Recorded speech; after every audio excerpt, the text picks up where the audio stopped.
Hello，大家好，我係黑貓。最近身邊唔少人都感冒咳嗽啦，冬季係呼吸道疾病頻發嘅季節，無論係咩感冒過後都特別容易咳嗽嘅。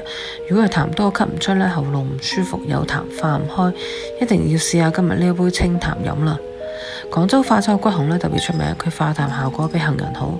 切成片嘅化骨紅10克，利水去濕嘅茯苓，痰多痰濕體質都係濕氣重，可以加啲茯苓利水滲濕。甘草啦，潤喉化痰，而且清熱毒嘅，就咁含2片對喉嚨都好，有回甘。陳皮1塊啦，最好新回陳皮，陳皮提氣順氣，經常飲陳皮水對身體都有益處㗎。再準備半個羅漢果，羅漢果係甜味，可以平衡化骨紅嘅甘苦味。買羅漢果嘅時候揀重身啲，更加甜嘅。將啲薑仁用清水洗乾淨，用生胡加清水焗煮15分鐘。陳皮同埋骨紅呢，只有充分焗煮過後先可以發揮佢嘅作用，茶水顏色都會變深。